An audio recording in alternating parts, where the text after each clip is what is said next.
주신 말씀 구약성경 욥기에서 우리 같이 읽도록 하겠습니다. 욥기 1장 1절에서부터 42장 17절까지 말씀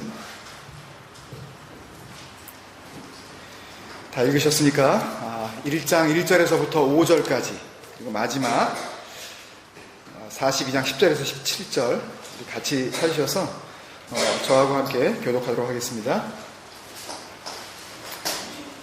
먼저 욥기 1장 1절 제가 읽고 여러분들이 2절 읽어주셔서 5절 우리 같이 읽겠습니다. 읽습니다. 우수 땅에 욥이라 불리는 사람이 있었는데 그 사람은 본전하고 정직하여 하나님을 경외하며 악에서 떠난 자더라. 그에게 아들 7과 딸 3이 태어나니라. 그의 소유물은 양이 7,000마리요 낙타가 3,000마리요 소가 500결이요 암나귀가 500마리이며 종도 많이 있었으니 이 사람은 동방 사람 중에 가장 훌륭한 자라. 그의 아들들이 자기 생일에 각각 자기의 집에서 잔치를 베푸고 그의 누이 3명도 정하여 함께 먹고 마시더라. 함께요. 그들이 차례대로 잔치를 끝내면 욥이 그들을 불러다가 성결하게 하되 아침에 일어나서 그들의 명수대로 번제를 드렸으니 이는 욥이 말하기를 혹시 내 아들들이 죄를 범하여 마음으로 하나님을 욕되게 하였을까 함이라. 욥의 행위가 항상 이러하였더라. 아멘. 그리고 42장 10절에서부터 17절 우리 같이 또 교독합니다. 10절 제가 읽습니다. 욥이 그의 친구들을 위하여 기도할 때 여호와께서 욥의 곤경을 돌이키시고 여호와께서 욥에게 이전 모든 소유보다 갑절이나 주신지라.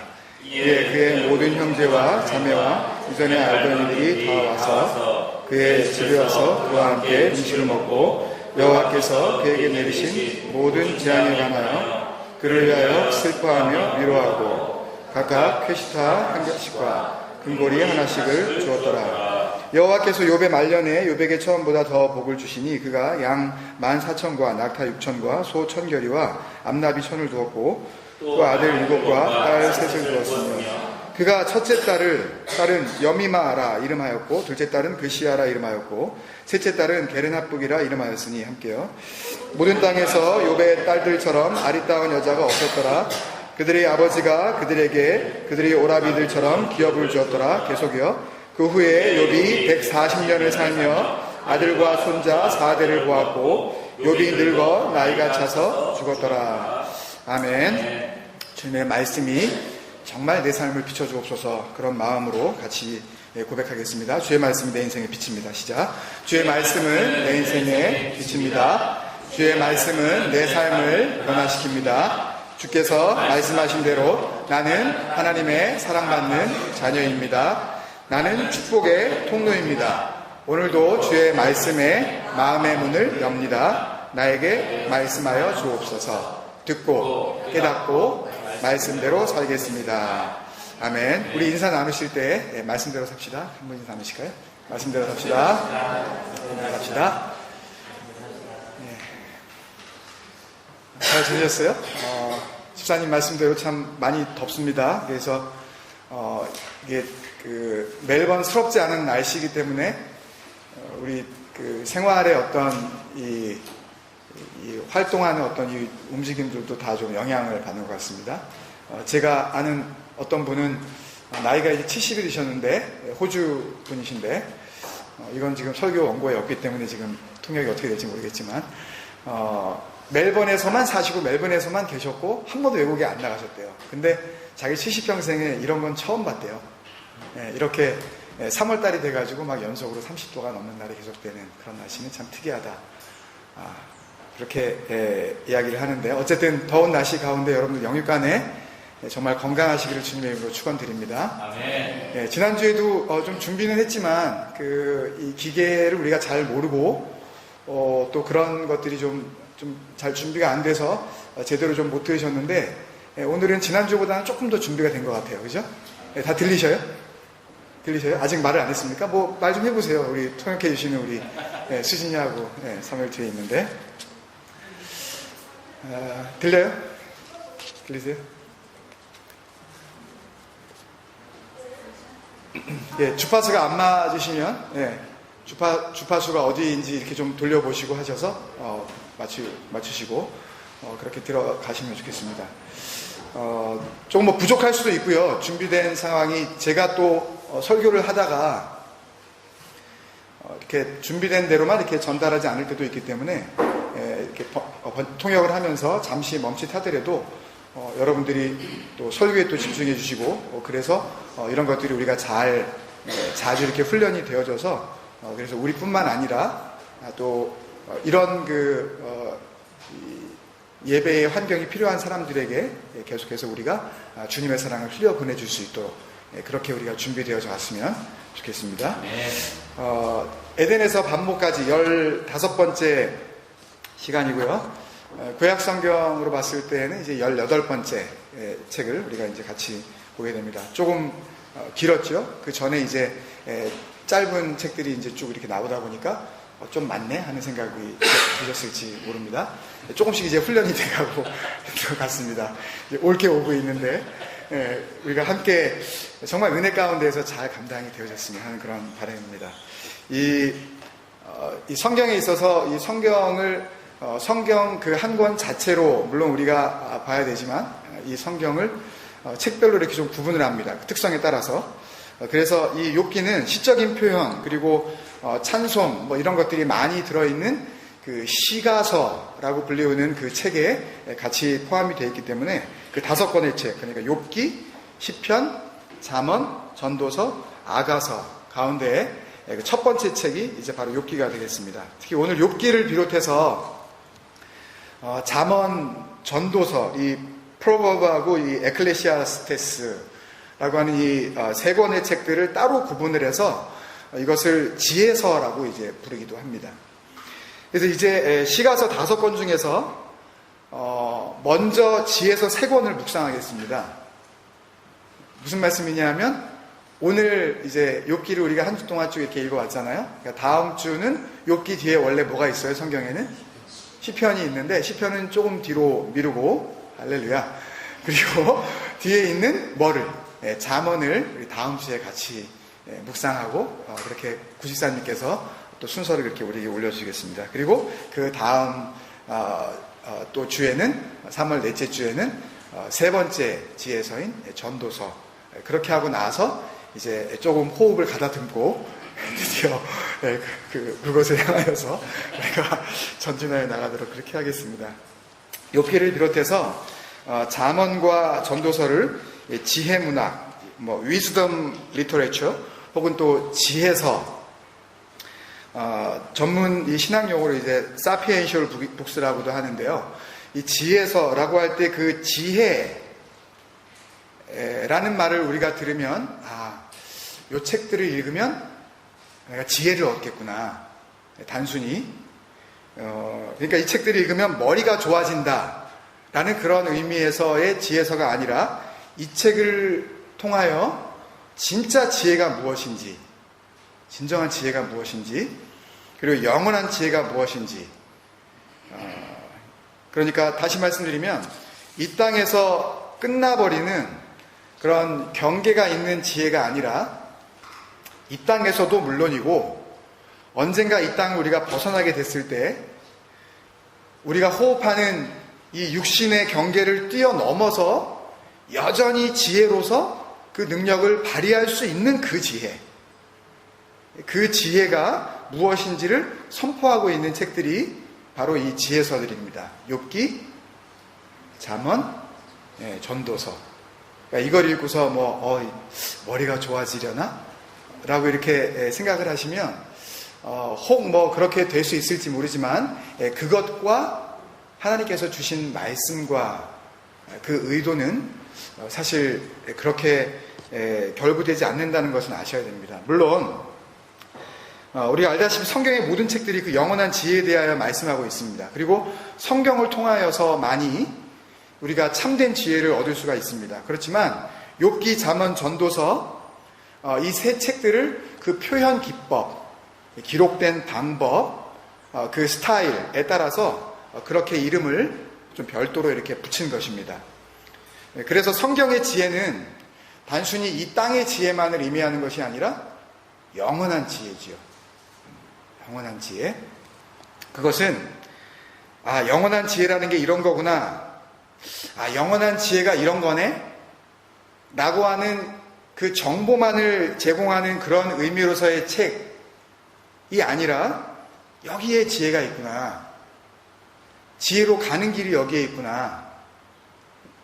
여기로 가는 게 지혜의 길이고 영원한 길이구나. 라는 것을 깨닫게 해주는 영적 방향 제공이라는 의미에서의 지혜서다라고 이렇게 우리가 이해를 할 수가 있습니다. 그래서 욥기를 우리가 읽을 때에 너무 이 땅의 문제에 이렇게 국한을 시켜버리면 욥기를 읽으시면서 이런 일들이 벌어질 수 있구나. 하나님을 믿는데도 이렇게 일이 벌어지는구나. 라는 쪽으로만 그 제한을 시켜서 욥기를 통해서 오늘 우리에게 정말 주시려는 하나님의 의도를 이해하지 못하면 욥기를 정말 손에 쥐고서도 영원한 그 지혜를 우리는 얻을 길이 없는 것입니다. 다시 말씀드리면 왜 이렇게 인간은 고난을 당하는가? 하나님은 어떤 하나님이시라고 알고 계셔요? 하나님은 좋으신 하나님, 이렇게 우리가 알고 있잖아요. 그죠? 좋으신 하나님이 좋은 것을 줘야 된다, 이렇게 우리가 생각을 하시지 않습니까? 근데 하나님이 왜 좋지 않은 걸 나한테 주는 거야? 라고 이런 의문들이 생기지 않습니까? 가뜩이나 하나님 잘 믿는 죄 없는 의인의 까닭 없는 그 고난은 어떻게 이해하는가? 저 사람 하나님 잘 믿는 것 같은데 왜 그런 일이 벌어지는가? 라는 질문에 대한 해답으로서만 욥기를 해석을 하고 바라보려고 할 때 하나님과 우리라는 이 소중한 관계, 이 중요한 영적인 문제는요, 눈에 들어오지도 않게 되는 것입니다. 살다 보면 우리 안에 힘든 일이 없을래야 없을 수 없죠. 또 전능하신 하나님을 믿어도 늘 좋은 일만 있는 것은 아니기 때문에 욥기를 읽을 때면, 아니 또 욥기를 여러분들이 생각만 하더라도 의인은 고난 가운데 인내해야 돼. 예? 그런 생각이 드시잖아요. 욥기 그러면 우리에게 주는 그 이미지가요. 잘 참고 끝까지 견디니까 이것 봐. 42장 이거 마지막에 읽은 것처럼 하나님께서 어떤 축복? 갑절 축복을 해주시잖아. 이게 바로 이게 정말 중요한 거야, 이게. 예? 더블로 쳐주시는 거, 이거. 예? 섭섭지 않게, 예? 잘 견디니까. 그런 나름대로의 은혜를 그냥 붙잡아 버리는 것 같아요. 욥기에 대한 이런 선입견, 또 이런 나름대로 은혜 받는다고 하는 이 믿음은요, 특히 우리가 잘 아는 욥기 23장 10절 말씀 때문에 이게 더 부추겨집니다. 이거 안 보고도 아시죠? 아직 이거 자막 주지 않으셔도 아마 아실 거예요. 아시죠? 이거 찬양으로도 있잖아요. 나의 길 오직 그가 아시나니, 이렇게 하면서 우리 찬양했잖아요. 그죠?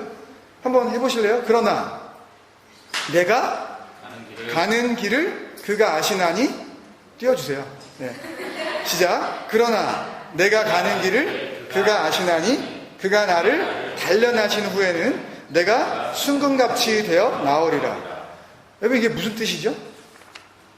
아마 이거는 교회 좀 다니신 분들, 그래도 어느 정도 이렇게 교회에서 집사님도 되시고 하신 분들은 아마 이거 가지고 잠깐 설교하라 그러면 설교하실걸요? 그죠?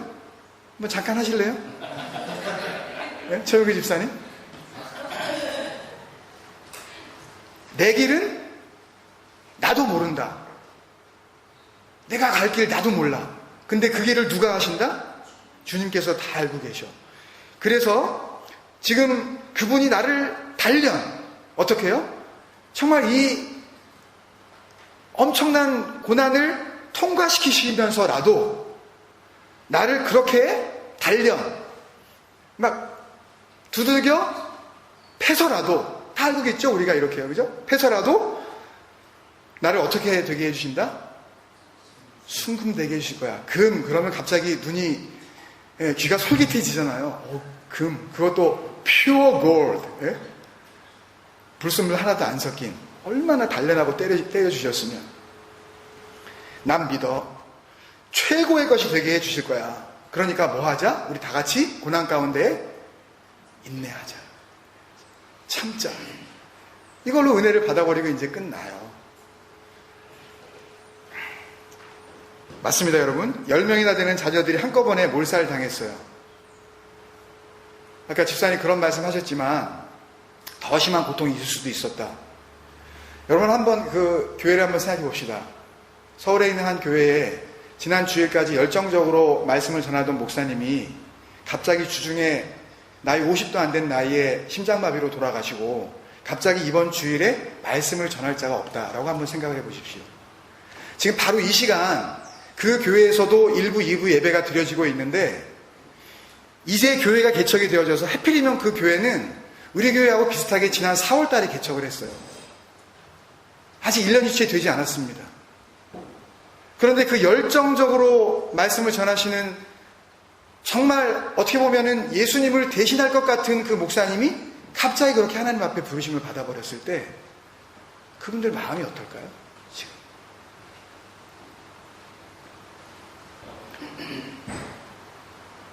참자. 그냥 뭐 이것으로 그냥 은혜가 그냥 될까요? 우리 안에 만약에 그런 정말 감당하지 못할 고난이 있을 때 단순히 참자라는 그 논리 가지고 어떻게 우리가 얼마나 참을 수가 있겠냐고요. 내 다짐과 결단과 내 의지로 여러분 얼마나 참으실 수가 있겠습니까? 그 추모의 글들이 올라와 있는 것들을 제가 봤는데요. 이게 원고에 없어서 어떻게 통역할지 모르겠지만 잘 들으셔요. 성도님들이 정말 망연자실하고 있습니다. 어떡하라고 이제. 그분들이 그렇게 올리셔요. 당신같이 설교하는 사람은 세상에 내가 만나지 보지 못했습니다. 당신 같은 진리를 전해줬던 목사를 나는 앞으로도 만날 수 없을 것이라고 생각합니다. 그런데 우리를 두고 그렇게 가시면 어떡합니까? 여러분 그런 일들이 우리에게 닥치면 어떡하겠냐고요. 만약에 그런 결단과 다짐과 의지로만 인내하자, 참자 라는 것만 가지고 우리가 하나님을 바라봐야 되고 소망을 한다면 여러분 우리가 어디까지 견딜 수가 있겠냐고요. 어디까지 그 슬픔을 극복하고 내 의지로 억지로 아니야 기쁘게 생각해 감사로 받아 라고 우리가 생각할 수 있겠냐고요. 욥이 그런 일 당하지 않았습니까? 정말 열이나 되는 자녀들이 한순간에 몰살 당했지요. 엄청났던 재산이 완전히 없어진 건 그렇다 칩시다. 하나밖에 없는 아내가 다가와가지고 하는 소리가 당신이 의지하는 그 하나님 어떻게 해요? 욕하고 죽어라. 떠나버렸습니다. 엎친 데 덮친 격으로 온몸에 욕창이 났어요. 이 히브리 단어 이 라 쉐킴이라는 이 단어는요, 이 성경에도 잘 나오지 않는 굉장히 심한 피부병인데 살이 그냥 녹아서 떨어지는 그런 병입니다. 뼈밖에 안 남아 있어요 이제. 그런 사람이 내가 가는 길을 그가 아시나니 그가 지금은 나를 이렇게 단련하시지만 이렇게 말도 못하는 고통이 지나고 나면 내가 주님 앞에 정금같이 나오면서 갑절의 축복을 받을걸? 더블로 쳐주실 거야. 이거 가지고 기다릴 수가 있을까요, 여러분? 이게 과연 성경이 우리에게 주시려고 하는 축복 맞습니까, 여러분? 여러분, 그거 바라보고 교회 나오세요? 무슨 어려운 일이 있으면 내가 참자. 그러면 하나님께서 이 참음 뒤에 내가 알지 못하는 예레미야 3장 33절처럼 크고 놀라운 일을 갖다가 벌려주실 거야. 그것은 비전이잖아요. 그 크고 놀라운 일은 하나님의 측면에서 놀라운 일인데 우리가 알지 못하는 일이라고요. 근데 우리는 우리가 알 수 있는 최고의 것을 상상하면서 그분이 나 그거 주실 거야. 안 주시면 어떡하려고요? 안 주시면 어떡하려고? 이 고백 앞에서 우리는 다 이렇게 생각합니다. 정말 놀라운 고백이야. 이 고백을 내 고백으로 붙잡아야지. 참 아름다운 믿음이구나. 여러분, 이 말씀 붙잡고 다 같이 우리가 믿음 안에서 승리합시다. 기도하겠습니다. 이러고 끝내버린다고요. 예? 이런 식의 생각들이 영원한 지혜를 가로막고 우리가 정말 그 안에 거하며 또 우리 안에 거해야 할 그 진리를 발견해야 할 하나님의 책에서 자꾸만 인간적인 가능성을 부추기는 오해의 도구였다는 것을 여러분들 아십니까?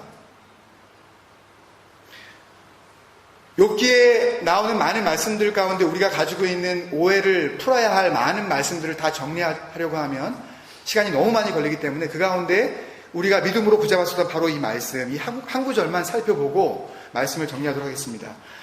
우리가 그렇게 믿음 가운데에서 참 놀라운 믿음의 신앙의 고백이다라고 생각을 했었던 욥기 23장 10절에 이 히브리 원문은 이렇습니다. 일부러 히브리 이 타자가 없기 때문에 영어로 이렇게 표기를 했는데 양해해 주시고 같이 한번 보겠습니다. 이 23장 10절은 이렇게 되어 있습니다. 야차 짜합 바한 임맛 데렉 야다 키. 이게 한 문장인데요. 뒤에서부터 번역해서 올라옵니다. 키라는 단어는 그러나라는 뜻인데요. 그러나 a course of my life, of가 빠졌는데요. 내 인생의 그 코스를 아실 것이다. 이 주어는 전부 다 그 전에 이야기하고 있었던 하나님이십니다. 그가 내 길을 아실 것이다. 그러니 나를 조사해 보시라고 해라. 그러면 결국 나에게서 나오는 것은 뭐밖에 없다? 순금밖에 없다. 여러분들 오해하시고 이해하시지 못할 것 같아서 다시 한번 이것을 표준 세번역을 통해서 여러분들 알려드리면요. 표준 세번역은 히브리 원어로 돌아가서 다른 중간에 거쳤었던 모든 성경을 거치지 않고 원문을 직역한 성경이 바로 표준 세번역인데요. 우리말로 번역한 성경이. 표준 세번역에는 이렇게 번역을 해놓았습니다. 하나님은 내가 발 한 번 옮기는 것을 다 알고 계실 터이니 나를 시험해 보시면 내게 흠이 없다는 것을 아실 수 있으련만 다음에 뭐가 있는 거예요? 왜 날 자꾸 이렇게 괴롭히는 거야? 나 잘못 없는데, 나 의로운데, 털어도 먼지 하나 안 나올 사람인데 왜 날 갖고 이러는 거야 지금?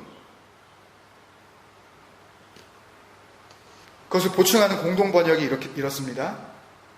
그런데도 이렇게 번역을 했는데 같은 그 키라는 그 히브리 단어를 번역한 건데요. 그런데도 뭐가 그런데도 그 앞에 나오는 8절 9절을 보면 앞으로 가도 하나님이 안 보여. 뒤로 가도 하나님이 안 보여. 왼쪽에서 일하시는데 내가 발견할 수가 없네. 오른쪽에 계시는데도 불구하고 내가 알 수가 없어. 하나님 어디 계신 거야?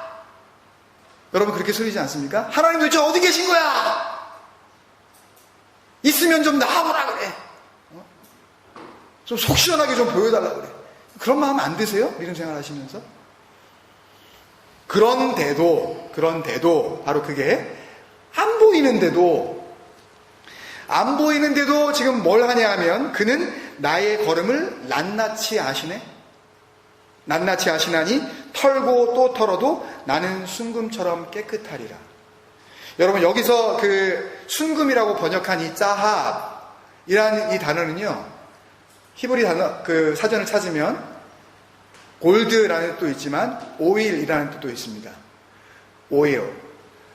여러분들 기억나시는지 모르겠지만 우리가 그 구약 성경 특히 이제 창세기 출애굽기 쭉 읽으면서 하나님께서 성막을 짓고 성막 안에 있는 물건들 그리고 나중에 성전을 짓고 성전에 있는 집기들 성전에 있는 것들을 뭘로 감싸게 하셔요? 순금으로 다 이걸 감싸게 하십니다. 모든 성전에 있는 그 그릇들은 조각목 쉽게 얘기하면 가시나무거든요. 그러니까 땔감으로도 못 쓰는 아주 하잘것없는 그 나무를 잘 이렇게 정리해가지고 거기에다가 금을 씌워버리는 거예요. 그러면 보기에는 뭐만 보여요? 금만 보여요. 그런데 그 그릇 속 안에 있는 내용은 뭐예요? 그 금이 씌워지기에는 너무 하찮은 가시나무라고요. 뭘 의미하겠어요? 금같이 그 소중한 하나님이 그 금이 와서 함께 존재할 수도 없는 정말 가시나무같이 하잘것없는 우리들의 심령 가운데에 오시겠다는 예고 아닙니까 여러분 그게? 하나님의 마음이에요 그게요. 너희들 가시나무다. 그런데 지금 욥은 뭐라 그러냐 하면 나를 털어보십시오. 나를 털어보시면 뭐밖에 안 나온다고요? 나는 금밖에 안 나온다고요. 내 속에 뭐가 있다고요, 지금? 금이 있다고요. 금은 오일이라고도 돼 있고요. 또 그 번역을 보면 clean sky, 맑은 하늘. 맑은 하늘. 그 당시에 맑은 하늘은 뭘 의미하겠습니까, 여러분? 하나님 그 자체를 의미합니다. 금요일날 우리 같이 나눴었죠?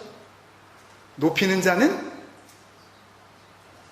낮아지고, 낮추는 자는 높이시는 그 진리 가운데 있었던 그 높이는 자의 문제가 뭐라 그랬어요? 그 자신이 하늘인 줄 아는 게 그게 잘못됐다 그랬죠. 내가 하늘인 줄 알고 살아가는 거, 그게 하나님 앞에 죄악 중에 가장 큰 죄악이라고 우리가 은혜 나누지 않았습니까, 여러분? 근데 욥은 지금 자기가 뭐라고요? 자기가 하늘이라고요. 자기가 뭐라고요? 자기가 의로운 그 자체라고요. 털어봤자 나한테는 더러운 게 먼지가 나오지 않는다고요. 여러분, 도대체 우리가 알고 있었던 이 23장 10절의 말씀은 뭐며, 원래 우리가 발견해야 될 진리는 뭐냐고요. 이런 오해들이 쌓이고 쌓여서 욥기에 대한 완전한 왜곡, 하나님이 우리에게 주시고자 했었던 그 영원한 진리를 붙잡지 못하게 하는 많은 장애물들이 되어버린 것입니다. 그러니까 욥은요, 하나님 앞에서 겸손하게 나를 단련시키소서, 내가 잘 참겠나이다, 내가 인내하겠습니다, 이런 고백을 하는 게 아니에요. 그 뒤에 이어지는 11절 12절 말씀을 여러분들이 보시면 알 수 있습니다. 나 잘못한 거 없습니다, 주님. 내가 하나님의 그 길을 벗어난 적이 없어요. 하루 세끼 밥 먹는 것보다 뭘 더 귀하게 여겨요? 하나님 말씀 더 귀하게 여겼던 사람이 바로 나예요. 나? 억울하다는 거예요. 나 정말 억울하다는 거예요.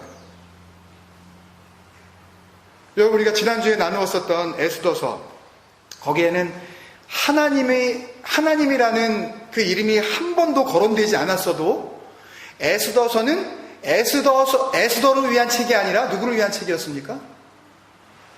하나님을 위한 책이죠.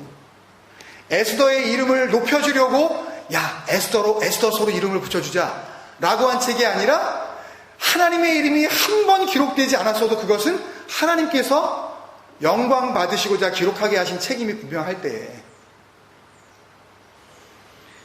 하나님께서 1장, 2장을 통해서 당대에 이런 사람이 없다라고 할 정도로 의인 중에 의인이고, 하나님이 정말 정직하다 칭찬하시면서 이 사람은 내 종이다 라고 할지라도, 이 욥기는 욥의 영광을 위하여 기록된 것이 아니고, 그죠? 동시에 엇비슷한 처지에, 욥처럼 그렇게 엇비슷한 처지에 놓여있는 고난을 받게 될 제2, 제3의 욥들을 위로하기 위해서 주신 책도 아니라는 것을 우리가 깨닫지 못하면,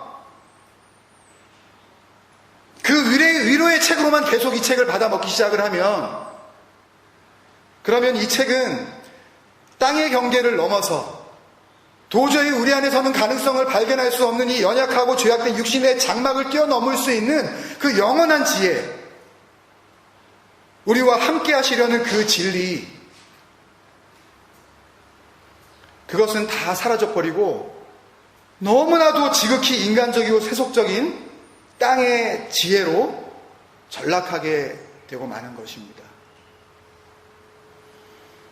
여러분, 그래서 욥기의 생명, 욥기의 결론이라고 할 수 있는 말씀이 어떻게 마무리가 되어지죠?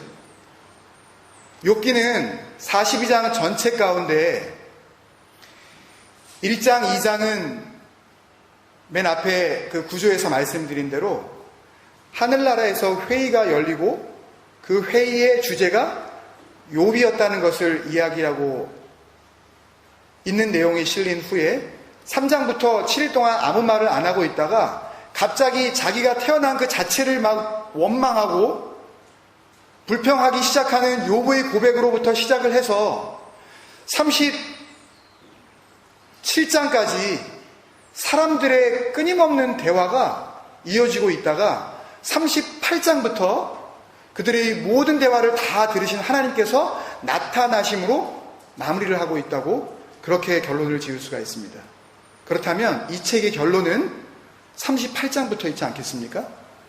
몇 가지 이 결론을 보면 이렇습니다. 하나님께서는 거기에 60번이 넘는 끊임없는 질문들을 욥에게 하고 계시는데요. 몇 가지만 보면 38장 4절에 내가 땅에 기초를 놓았을 때에 내가 어디 있었느냐? 네가 지금 밟고 있는 이 땅이라는 이 펀더멘털, 여기에 발을 딛고 있는데 이 땅을 놓았을 때에 너 어디 있었어? 너 이 땅 어떻게 났는지 너 알기나 해? 또 38장 6절에 네가 알고 있는 그들과 대화 속에서 네가 알량하게 내놓은 바로 네 가슴 속의 지혜 라고 하는 네 지혜, 그거 누가 준 거야? 그 땅에 떨어져서 영원한 것은 바라볼 수도 없는 그 썩어져 버릴 그 지혜마저도 누가 준 거냐고요. 여러분들이 여러분들 스스로 난 지혜롭다, 여러분들이 생각하고 있는 그 판단력으로 여러분들이 얼마든지 여러분의 인생을 아름답게 가꿔낼 수 있다고 생각하는 그 지혜는 누가 준 거냐고요. 그걸 하나님이 묻고 계시다니까요.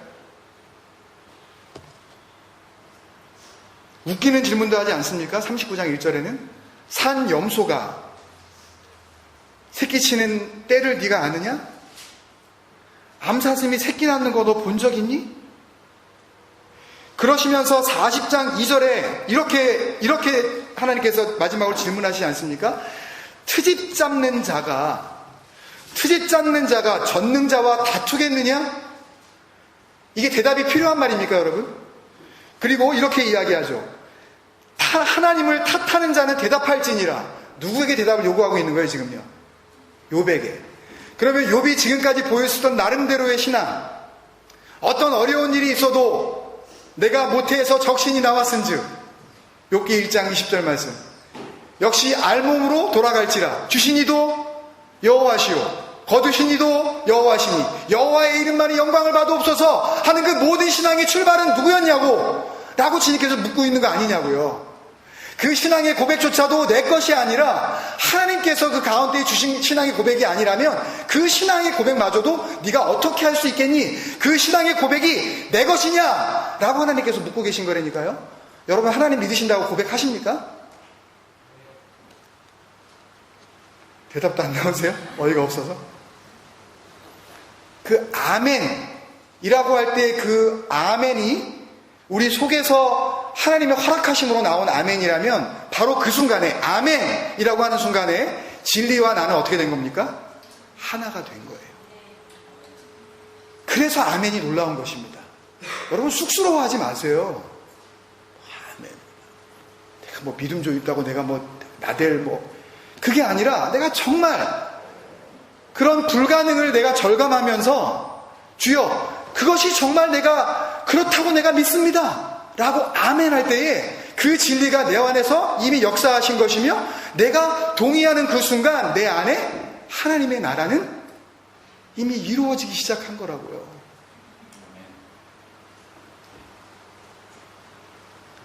하나님께서는 욥에게 너 트집 잡는 자였어, 너 하나님을 탓하는 자였어 라고 결론을 저어버리지 않습니까? 그랬더니 욥이 40장 4절부터 이렇게 고백을 하죠. 나는 비쳐나오니 I'm nothing. 그런 의미죠. 무엇이라 주께 대답하리이까? 말 참 많았잖아요. third 라운드나 돌아갈 정도로 새 친구와 함께 신랄하게 말 주고받았잖아요. 뭐라 그러면 아니라 그러고 맞다 그러면 그게 아니라 그러고 그러면서 지금까지 말을 해왔었던 이 욥이 할 말이 없네. 그리고 뭐라 그래요? I put my hand over my mouth. 내 손을 내 입에 가립니다. 여러분 저는 말을 해야 되는 그런 역할을 부여받은 자로서 욥기를 읽으면서 마음이 정말 무거웠습니다. 주여 내 입을 가리게 하옵소서. 진리가 아닌 것을 자꾸만 말하려고 하는 그런 말들이 있다면 내 입은 가려주시고 주여 말을 할 때마다 내 입을 통해서 영원한 진리 주께서 말씀하시려고 하는 그 말이 터져나오게 하여 주옵소서. 내 입은 가리겠나이다. 이 고백을 할 수밖에 없더라고요. 여러분 너 무슨 대답을 할 수 있니? 라고 너는 하나님을 탓하는 자며 너는 삶 전체를 통해서 하나님을 트집 잡는 자야 라고 그 말씀이 나에게 주어질 때 내가 하나님 앞에서 말씀드릴 수 있는 것은 주님 제가 제 입을 가립니다. 다시는 말하지 않겠습니다. 말하죠. 다시는 말하지 않겠습니다. 내가 말했었습니다. 그렇지만 twice. I never ever say again. 뭘 말하지 않겠다는 거예요? 뭘 말하지 않겠다는 거예요, 여러분? 말 많이 했잖아요. 이제 내 말 안 하겠다는 거예요. 내가 얼마든지 나 스스로 의로워질 수 있다고 생각하는 내 지혜. 나 맞아! 라고 그렇게 고집부렸었던 내 말. 그 말 이제 안 하겠다는 거예요. 여러분, 욥기의 결론은 여기서 끝이 나야 됩니다. 왜요? 욥이 그 다음에 받은 것이 아무리 많다 할지라도 욥은 그 받은 것을 가지고 하나님께 간 것이 아니라 맨 마지막 42장 17절은 뭘로 끝나요? 욥이 나이 들어 어떻게 해요? 죽었더라. 여러분 많이 가지고 계신가요? 많이 가지세요. 많이 가지고 싶으십니까? 많이 가지세요.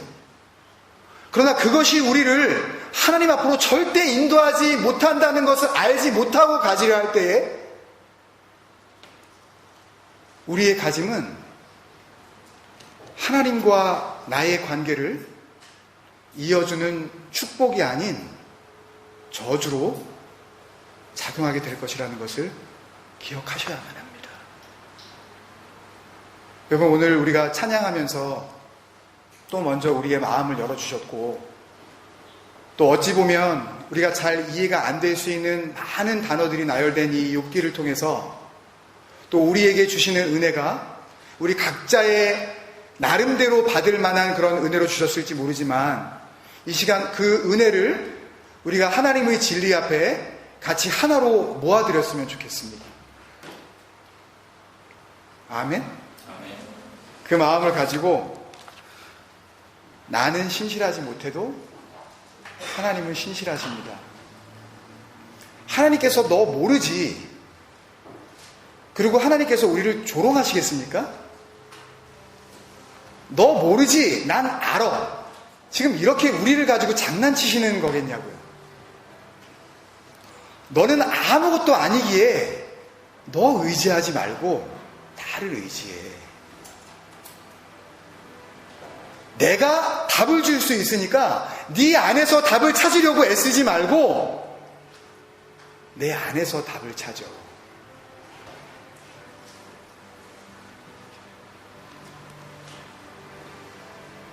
여러분, 로마서 8장에 보면 사도 바울이 이렇게 고백을 하죠.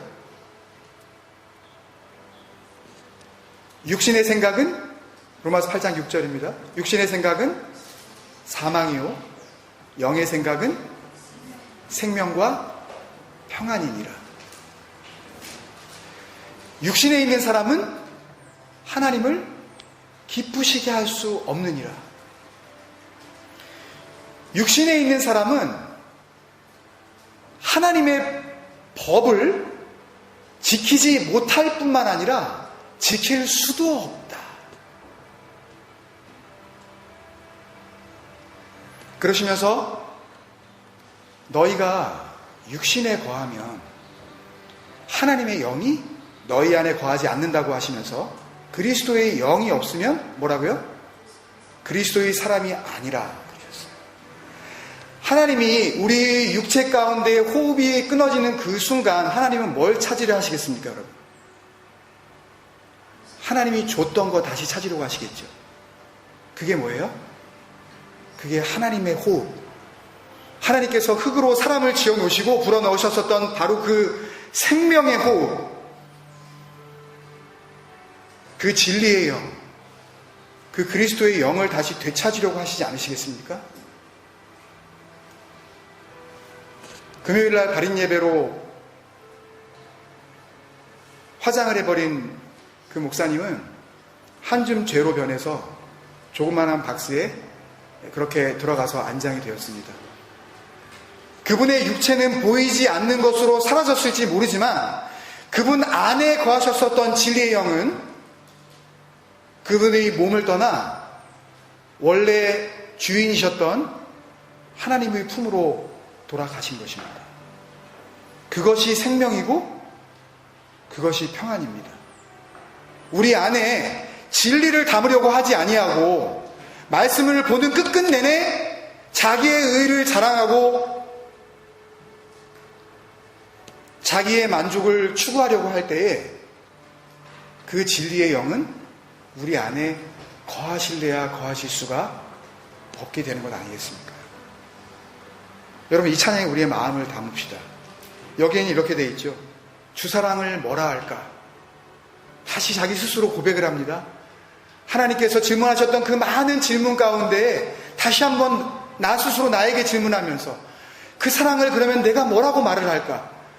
그 주님의 그 사랑이 내 생명보다 귀하고 주님의 그 사랑이 어떤 고통 가운데 몰려오는 그 파도보다도 더 강해서 나에게 몰려오는 그 고통은 주님의 사랑이라는 더 큰 파도에 막혀 나를 어찌할 수 없다 하는 그 진리를 붙잡고 있는 자들에게 이 찬양은 하늘나라를 향하는 아름다운 향기로운 기도의 찬양이 될 것입니다. 여러분, 우리의 마음을 담아서 주님 영광받아 주옵소서. 욥기를 통해서 나의 안에 진리로 역사하신 하나님께서 찬양으로 우리 함께 임하여 주옵소서. 그런 마음으로 같이 찬양 드리겠습니다.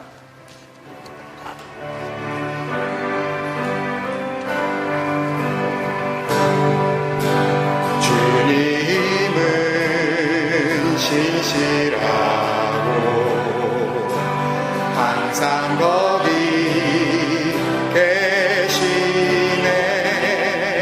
주 사랑은 뭐라 할까? 한 번 더. 주님은 신실하고 주님은 신실하고 항상 거기 계시네. 주 사랑을 뭐라 할까? 우리 마음을 담아 주님 고백드리겠습니다. 주 사랑이 내 생명보다 귀하고 주 사랑이 파도보다 더 강해요. 세월이 가고 꽃이 시들어도 주 사랑 영원해.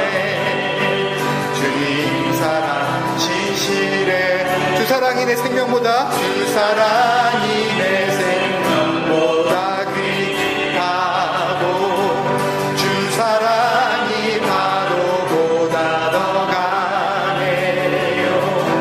세월이 가고 꽃을 시들어도 주 사랑 영원해. 주님 사랑 신실. 주님 사랑 신실해요. 주님 사랑 신실해요. 더 간절하게 주님 사랑 신실해요. 주님 사랑 신실해요. 우리 한번 같이 기도하겠습니다. 기도할 때 하나님, 우리 안에는 정말 진리가 거하시며 그 영원한 생명이 거하실 수 있는 자리가 정말 있기는 한 겁니까? 주님 앞에 한번 우리의 가슴을 열어놓고 다시 한번 여쭤봤으면 좋겠어요. 여러분, 그런 공간을 여러분들 가지고 계십니까?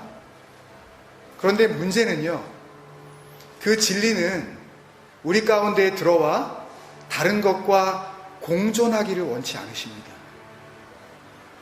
그 마음이 섞이기를 원하지 아니하신다고요. 얼이 섞이는 것을 원하지 않으시는 하나님이십니다. 어리석은 자가 되지 않기를 바라시는 그 하나님 앞에 주님, 내 안에 혹 진리가 들어와 같이 함께 있으실 수 없는 그런 또 다른 것들이 있다면 이 시간 진리로, 그 진리의 파도로 그 모든 것들을 물리쳐 주시옵소서. 그리고 주님 앞에 우리가 고백하면서 주여 역사하여 주옵소서. 나뿐만이 아니라 우리 가족들에게 역사하여 주시어서 이제는 눈에 보이는 그런 낮은 수준의 가정의 그 화목이 아니라 하나님께서 주시는 그 진리로 말미암은 놀라운 화목함이 우리 가정 가운데 성령의 불처럼 일어나게 하여 주옵소서. 네. 우리 같이 기도하면서 주님 앞에 나아가도록 하겠습니다. 아버지, 주님 기도합니다. 그렇습니다. 하나님 아버지, 간절합니다.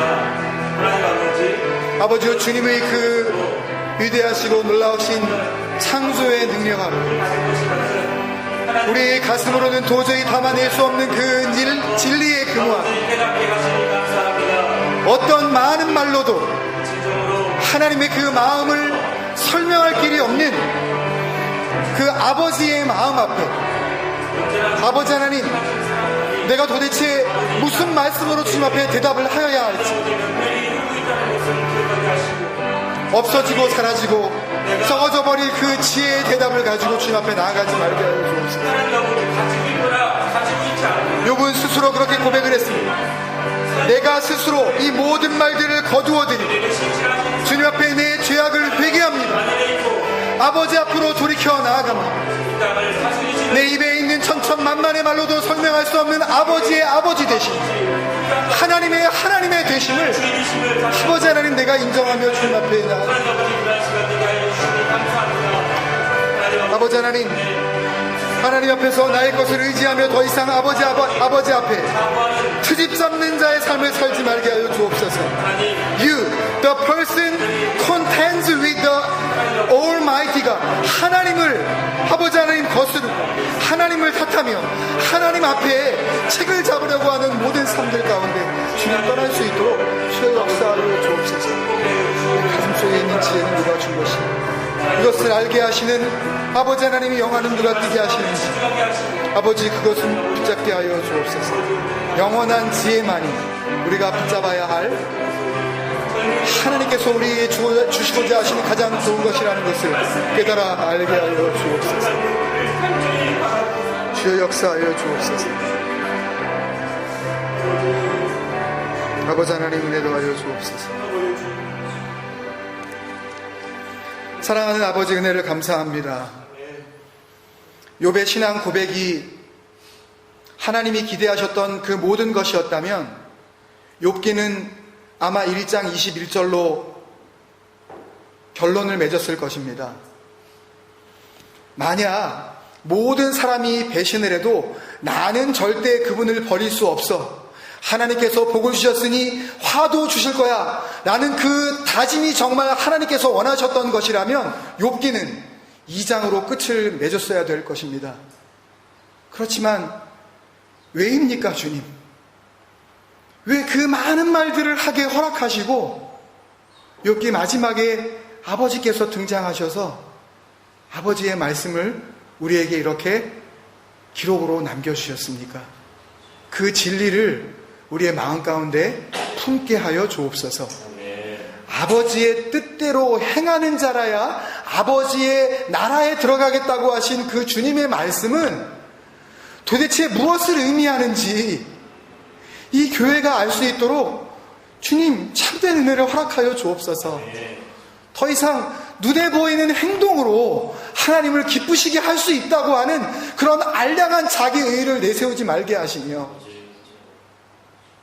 나를 지으신 이 앞에서 그분은 나를 지으신 창조주시여 나는 그분이 지으신 피조물인 것을 고백하지 않는 이상 나와 하나님과의 관계는 시간이 흐를수록 요원할 수밖에 없다는 것을 내가 주님 앞에 정직하게 고백하며 하루하루 주님이 지으신 그 창조의 목적을 마음 가운데 새기며 살아가게 하여 주시옵소서.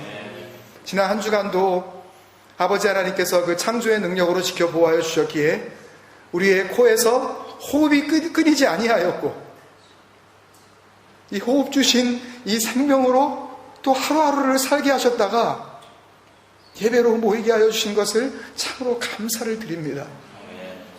그 마음을 다하여서 이 물질에 우리의 소망을 두지 아니하고 이 모든 것이 하나님의 것임을 고백하는 마음으로 아버지의 나라 위로 올려 드립니다.